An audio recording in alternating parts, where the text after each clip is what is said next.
the Via Stoica podcast with Brendan and Benny. Powered by viastoica.com, your home for coaching, workshops, quotes, and Stoic content that inspires.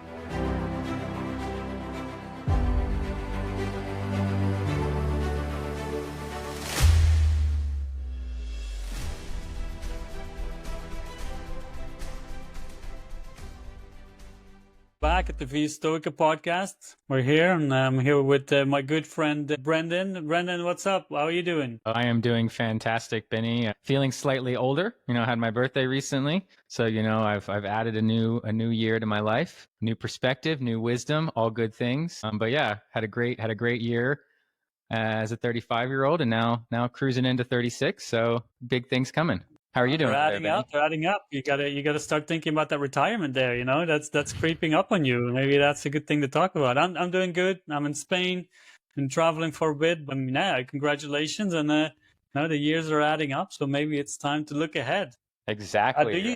Do you look ahead, Brennan? Do you look ahead? And maybe that's a good thing to talk about today, right? Just financial preparation for the future, some kind of pension or whatever, investing. This episode is all about investing like a Stoic. So do you prepare for the future that way? Yeah, absolutely. No, and it's funny. I like to every year for my birthday, I like to write a letter to myself, like to a past version of myself and to a future version of myself. So I write two letters, but it's the years like 35, 30, 25. It's those years that are like more important to me. So I was 35, so I was leaving that year and kind of review of where I thought I was going to be versus where I actually am and all that fun stuff. But yeah, no, definitely planning and financial planning is definitely, I'm an accountant. That's my education. That's my background. So I have been budgeting and planning around my finances since I was like 50, but never really thinking about retirement. That was not something that I even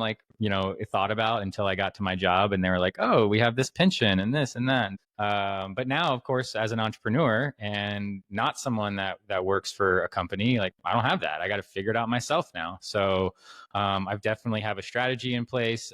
I personally am invested in crypto. I do feel like that's where most of the gains are.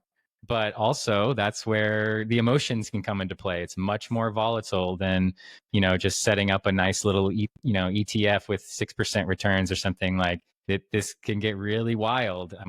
But that's where I decided I am very much okay with risk. I think that is something we should talk about today is kind of your comfortability with risk, because that's something that you need to be honest with yourself about. I am okay when my portfolio drops down 30, 40%. And that's fine with me because at some point it's going to go back up, maybe 100%. And that also happens. So it has been a wonderful test of my emotions. It has been a wonderful way to feel the extreme emotions and then calm them. So that's where I feel like, honestly, even if you don't want trading or investing is not something that you want to do in your personal life. I do feel like just even doing something with small dollars, right? $10, $20, just to kind of get in the market and feel those emotions, those rise and fall of your emotions. It has been like almost a pressure cooker for me of getting comfortable with my emotions. I've been trading, off and on for the last 10 years. And it's definitely, I notice a difference in the way that I manage my emotions today than I did, 10 years ago. And I kind of put my investing career as the reason for those things. But what about you, Benny? How have you approached financial planning, investing, that sort of things? And where do you feel like how Stoicism has helped you in that journey? Yeah, and I'm far behind when you mentioned like you started out at 15. I started only out like a few years back to really think about my financial situation and investing and thinking to the future, just kind of preparing, right? And it started with the Stoic journey, pretty much all kind of intertwined together, and thinking about, okay, what's going to happen. And we both know that I travel a lot, you travel a lot, and at one point when you're an entrepreneur and you're not really settled in a country, like I'm from the Netherlands, but I've never really worked in the Netherlands. I've moved abroad, so you don't really build up a pension, you don't really build up that stable future that a lot of people, especially in the US, with the 401ks, and the Netherlands with pension plans and all that stuff, that doesn't apply to me. And that's when I started really thinking about the future, thinking about, okay, how long am I going to work for? Am I going to work until I'm 70, 80 if I don't plan ahead? So that's when I started to look at my finances, really start to think about all of that stuff. And like you, I've put money into crypto. I'm thinking about then changing it to ETFs and just following the normal plan. And that's where something like Stoicism really comes into play. And we've written on Via Stoic about how to invest like a Stoic. I put it online, on the famous Facebook groups of the Stoics, and people, they start attacking you. It's like, hey, how can you talk about finances if you're talking about Stoicism, the philosophy of life? They talk about this $ S Stoicism, kind of different from the Broicism, but that really took me apart. And we talked about this just a little bit as well. And you were just as surprised as I was, right? It's like, how can you not use philosophy on something as vital in life as money, as finances? And as you said, I think someone told you, right, that everybody should experience the stock market, should experience investing to see how quickly your emotions can go up and down and how that really affects your life. And I agree. Ever since I've started this journey, and I've had my portfolio jump down, drop down, jump up, go left, right, all the different angles that you can't even think about. But it took me a while. But at one point, you start to realize what it is, and you give it the right place, you give it the right attitude towards it, you take your emotions out, and you really plan ahead. And that really has given me so much more peace of mind, just tranquility in life, but also the understanding that I can do this, right? It given me a lot of confidence in myself that I can prepare for my own life. And as you said, pensions aren't a guarantee, right? We have these pension plans, but they're not, you're not going to know for sure whether it's going to be there when you are this far ahead in life. And I think that that's why we do need to take control over it. We do need to know our finances and all of that stuff. And investing is a big part of it. And we're going to discuss some kind of tools that the Stoics provide that we can apply to investing. Yeah, I think that would be a great journey. But that was when someone told you, right, about having to experience the stock market. What was it exactly, Brandon? Yeah, so it's my landlord. He went when he was in his mid 30s, actually right about the same time now. I think from when he was like 30 to 35, somewhere in that department. I think he had left a job and he had taken like a chunk of money and said, okay, I'm going to learn how to trade and I'm going to day trade, and that's what I'm going to do for the next few years. And he said it was kind of like what we're talking about. It was the ups and downs and like understanding how fast it can go up and the euphoria that goes along with that and the greed that you might start to feel. Oh yeah, it's going to go higher, it's going to go higher, it's going to go higher. But then that rug gets pulled out from under you and it falls down very quickly, and your whole feeling and emotions and demeanor can change in a matter of minutes or days, right?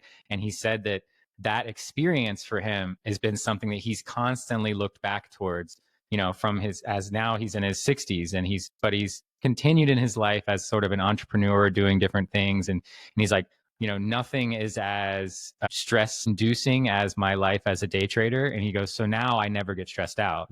He does kind of like construction and stuff like that now. And it's like, a job goes bad, something breaks, I don't care. I didn't just lose 100 grand in 5 minutes, right? So it's like, this is the kind of stuff where I say that any amount of investing, and this is something where I do feel like, just to comment on your friends in the Facebook community there, like, what is the purpose of philosophy if we're not going to apply it to the thing that we literally interact with every single day? Every day you're either working for money or spending money in one way or another. How can you live life and not apply philosophy to that thing? So I really do feel like it is something that you do want to get a handle on. But I'm not saying that you have to be a day trader either. Like, there is ways to get involved in the market and be involved in planning for your financial future without having to spend every day, watching the news and the markets and all that stuff. You don't, so there's a book I read that really kind of changed my perspective on how I view this stuff. And it's I Will Teach You to Be Rich. And it's just a very easy book to read, very easy process that he lays out, which is basically like, here's the passive way to like be an investor. You can be more active, as a day trader or things like that, but you don't have to. And I do think that you have to take control of it. Like you said, these pensions, these things aren't guaranteed. I know your company tells you have a 401k, but that can go away tomorrow. And when you take control of it yourself, and you start to direct it yourself, there is much more of a, I just feel more comfortable with that. Before it was just like every week some money came out of my paycheck. I never knew where it went. I don't know what it was invested in. But now I know today exactly where my money is, exactly the returns I'm getting, and I don't pay that much in fees. So it is something that if you have the skills, or you have the desire to learn, it's something you should definitely, get involved in. But there's also a whole lot of easier ways to just kind of set it and forget it, and you don't have to ever think about it again. I mean, there really is easy ways to make it happen. But as far as discussing money, I think that is exactly what philosophy is for. Is to take these challenges. I mean, I think we can all agree that finances are a challenge that people struggle with. 50% of marriages end in because of money. Most of people's stress and anxiety comes from lack of money, living paycheck to paycheck. Like, this is absolutely a topic that we should be applying philosophy to, and thinking about, why am I doing this? Why am I investing this? What is the purpose? It's, and that's where, like I mentioned, greed earlier. Greed can always come in. It's very easy to sneak in when you're talking about money. Obviously, we don't want to give greed a place to grow and flourish, but at the same time, money is something that we have to deal with every day. So having a plan in place, getting an idea of saying, hey, I'm buying this, stock or this asset for this reason, and I'm going to sell it when it reaches this point. Having that plan before you start, I think, is a good stoic way, and so that you don't get wrapped up in the emotions, because we have to recognize and be aware that emotions are going to be present, as they are with everything.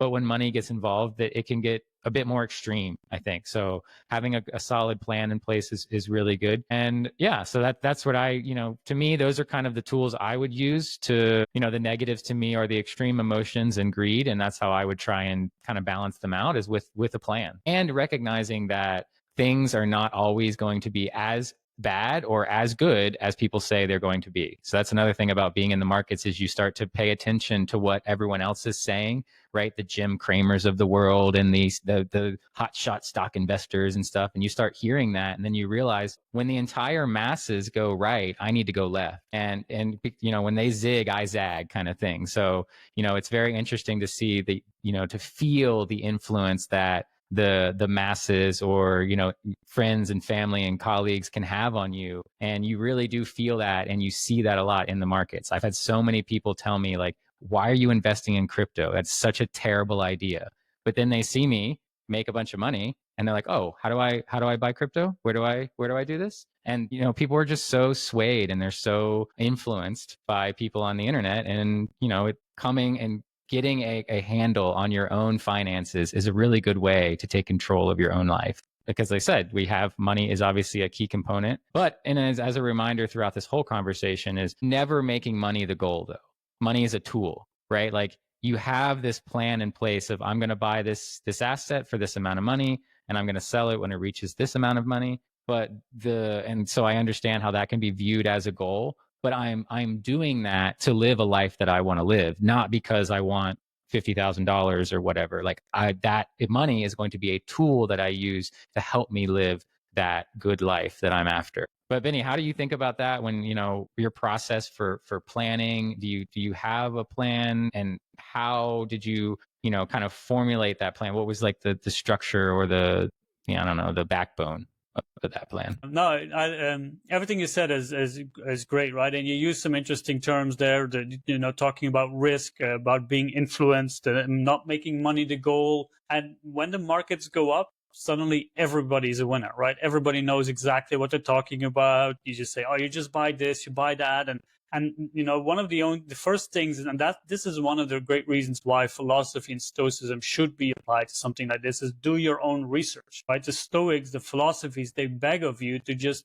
ask yourself those questions, learn the truth, learn what's real. And that's what they say about when you do about these projects, right? We have Warren Buffett, who only buys the things that he knows, right? He's not even touching crypto, while the percentage gains there are great. But because he's like, I don't understand this asset, so I'm just going to keep doing what I know I do best.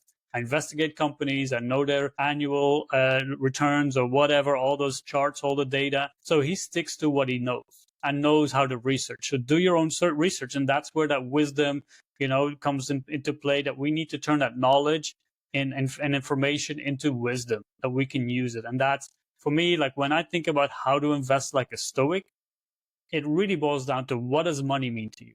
right? Is it just to buy a Lamborghini? Go on a YouTube channel on crypto. It's like, oh, I'm going to buy a Lambo. I'm going to buy all of this stuff. What does that really matter? If you like, you're going to drive your Lambo to the supermarket, can't even cross it. You can't even get it over a speed bump, right? So how does that really help you live a better life? And Mark Manson, the writer of The Subtle Art of Not Giving a Fuck, he said he made a really good quote once. He said, money does. If you're a bad person, money will make you worse. If you're a good person, money will make you better.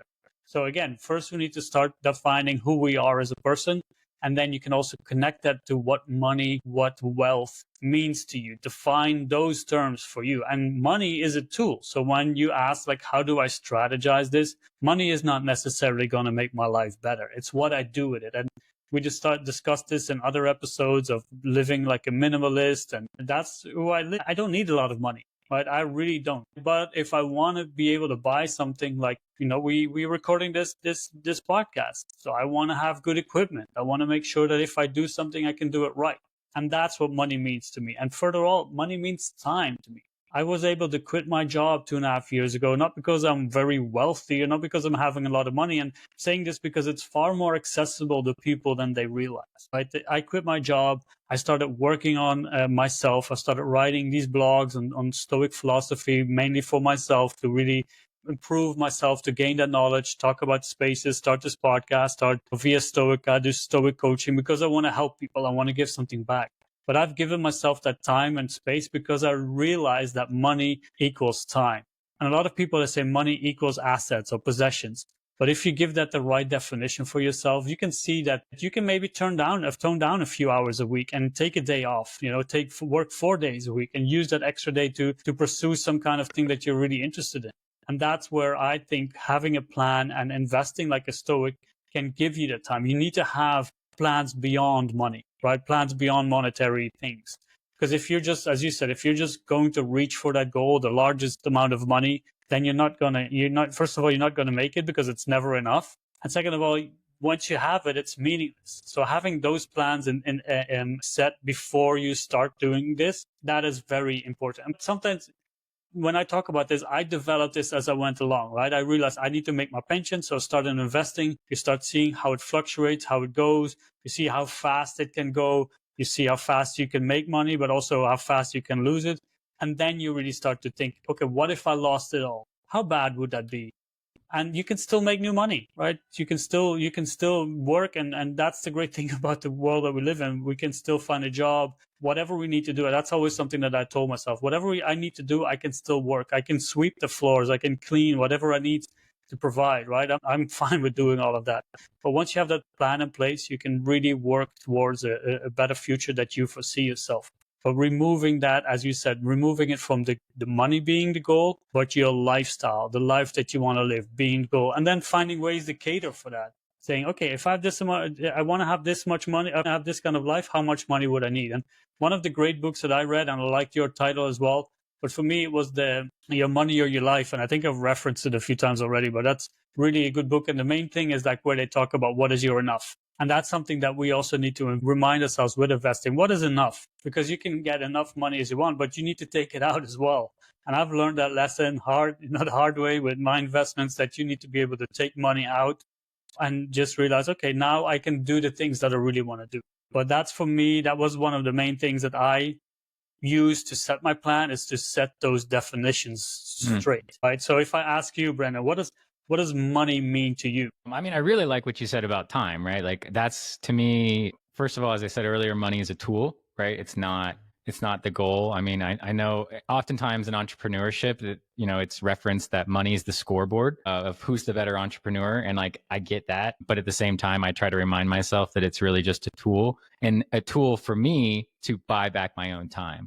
Like that's where the way I like to use my money is to pay for services of convenience, pay for people to do the things I don't want to do, that sort of stuff, right? So to me, the more money I have access to, the more time I have access to, because I can then turn that money into, hey, I'm going to hire someone to do this job for me because I don't want to, mow my lawn anymore. I don't want to clean the house anymore, right? So I'm just going to hire someone to do that.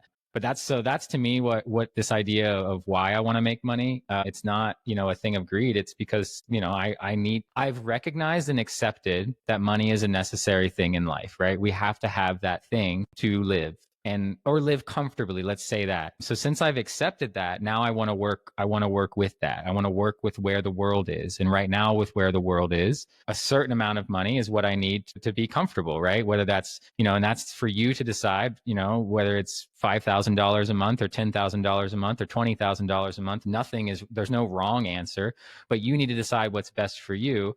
And then, I also got very comfortable with, and I mentioned earlier about risk. Like I'm involved in riskier things that, people like my mother or my grandparents were like, "What are you thinking? I cannot believe you're doing this." But to me, it made a ton of sense because I'm just like, well, the upside is I'm right and I get more time back than any of you, right? Or the downside is I'm wrong. And if I'm wrong and everything goes to zero, well, that's okay because I've thought about that and I've said, look, I'm comfortable, living in not as nice of a house for a while or not eating the best food or not going on vacations a few times a year. Like I'm comfortable with doing that stuff if I need to. If I need to kind of like, be in the shit for a little bit, like I'm all right with that. And that's what kind of gave me that freedom to say, okay, now I'm willing to take this risk. And I did a few years ago is when I first kind of started getting into the more riskier investing stuff. And it worked out all right. It's not like I won the game, but I didn't lose the game. And that's really the goal, I think, for me in investing like a Stoic. If you really want to kind of define that, is protecting yourself from the downside, not necessarily trying to maximize the upside, but just not trying to put yourself in a worse situation than when you started. So, that to me is really what it is. It's about the point of acquiring money is to protect your time. And for the longtime listeners, as you know, I believe time is the most valuable asset we have. It is the only asset we can never get back. You can always go and make more money or buy a new car or get a different house, but you can't just bring more time back into your life. That's not possible until we figure out time travel, which anyone who's got that, please reach out to me because I'm interested. But yeah, it's just, I think that, like you said, understanding what is enough, I think is important. That's a really big piece of it. Understanding your why. Why do I need $1 million or $5 million or $1 billion or whatever? Like what is the reason behind it? And then, how can you get there in a way that isn't going to kill you? And this is one of the reasons why, ultimately I moved out of the United States. It was just too expensive to live there. And it's too expensive for me to try and live that lifestyle. I had a job. I was making great money, but I sat there and said, and kind of looked into the future and said, well, yeah, I can make this money and I can live this life, but I'm not really very happy. And how long do I have to sit here and drop my 3%, a month into my retirement bucket before I can finally leave? Oh, I have to do that for 40 years. Yeah, no, I'm good. So I'm going to leave and I'm going to figure it out some other way. And that's the other part of this is I do think that Stoics are naturally resilient. And there is kind of a, when you go off on your own, because there is safety in leaving your retirement in the hands of Charles Schwab or whoever, right? There is safety in that, but it's a journey to go out on your own and do it yourself and figure it out on your own, because that's when you learn the most about yourself. And that's to me really what this is. I just like I think really, I'm realizing this as we're having the conversation. I really just love taking control of my own stuff, and money is mine, and money is how like you said, if you're a good person, you're going to be a good person when you have money. If you're a bad person, you're going to be a bad person when you have money. So money's the tool in how I spread my virtue around. And so, that to me is an important thing that you should really spend some time thinking about and looking at. And as a Stoic, I would want to have that in control. I would want to be the one controlling the money, not someone else. What do you think about that, Ben? Oh, I like that. And that's one of the quotes that I really love and that kind of changed my outlook of life is one, I think it's from Brian McGee. It's often referred to as like being said by Freud. It's like people don't want freedom because freedom requires taking responsibility and people are afraid of taking responsibility. And that's the same thing with finances. And I never thought I would be an investor. Like I come from this tiny little village where we didn't even know about investment until like people from the bank came. I was like, oh, sign here and you can have like long-term investments or whatever. And we never really understood that. But then I started thinking about it, learning about it. And sometimes the best way to learn is just to get your feet wet, right? Just to put a little bit of money in, see how it works, see how it fluctuates. and then see how it works from there, right? Without taking a lot of risks there, just seeing how it works. And that really gets you going on that journey of learning. And again, that is part of life, to learn as much as we can. But that's something that, as you mentioned, I've learned so much about myself that I'm not even sure if what money I get from it would be the most valuable, if that would be the most valuable thing that I've gotten out of this investment, because I've learned so much as dealing with the ups and the downs, dealing with the stress, understanding what I want from it, but also knowing that I can take this responsibility and I can learn anything I want. That's something that I've learned from this entire journey of, the Via Stoica journey, all of that stuff. If I set my mind to it, and this is something that is, and I'm not special, right? I'm not a special person, but everybody can do that. If you just set your mind to it and start investigating, learning, and then you can really take that control of those things as much as you want, but at least you know what's happening, right? You can have some other person taking care of it, but then again, where is it going? What are they doing? And as long as you learn, then you can take a little bit of that stress and worry out of it, because you know what's happening. And this is the same thing when we talked about finances. Like, as long as you understand your finances, they're not as scary. But if you don't know it, it's like having a monster in a closet, right? Is it there? Is there? Open the closet, turn the lights on, and see what's in there. And that's the same thing with investing. So when we talk about investing like a Stoic, again, it's also taking charge of taking agency, seeing the best ethical way to do it, right? We have the virtues, and knowing how to invest in the right, proper way that makes you sleep at night. That's another thing that is important. You got to make sure that, and I'm saying this, and this has been a long journey, right? And sometimes with certain investments, especially the riskier ones like crypto, there's going to be nights you have excitement. And also that's a great part of life, just some excitement that you see, wow, look at this going on. But then knowing how to, balance it back and say, okay, this is just some money, but it's also something that you can enjoy. Knowing that it's, knowing that it's not the end all, right? This is just one thing. Seneca says wealth is not a good, but he says it's not a bad either. It's a preferred indifference. And that's where the Stoic teachings come into mind, right? It's a preferred indifference. Yes, we prefer to have more money than not, but even without money, we'll still be fine, right? Even without it, we can still make things work as long as we do an honest work. If what is it like, making an honest living? If we just do the right thing in those things, we can still make it happen. You just got to let go of the luxuries and all those frivolities that really don't make life that much better. It just gives you more stress. But that's when I think about when investing like a Stoic, it isn't a preferred indifference. At the end of the day, if it all were to go away, and that's the same thing that I had, as you said, if it were all go to zero, I'll still be fine. I just have to, make ends meet in a different way. And I've done that so many times in my life. That's given me the confidence to go ahead. So I think that's like, and obviously we're not here to, we've not give investment advice, but it's all just about giving strategies to create the best mindset to deal with, and also give yourself the idea that you can do this, right? This is not something that you need to be on Wall Street for. Now we live in a day of age that you can pick up your phone and invest. And there's banks that give you ETFs, index funds, all of those things right at the push of a button. And they are great tools to do. So I think that's one of the things that we need to understand is money is not an evil, right? Money is not a bad thing. It's also not the glorious goal of life. It is a tool. And that's where the Stoics really come into mind, to put it into that neutral place. It's not a good, it's not a bad. It's just something that is a key part of our lives, and we need to learn how to use it. Thank you for listening to the Via Stoica podcast. If you have enjoyed this episode, please consider subscribing, rating, and leaving a review. Your feedback will help us reach more like-minded people on the journey to self-improvement. If you want to get in touch with us or find more information, you can go to viastoica.com, your one-stop platform for all things Stoicism and living better. And remember, virtue is the only good.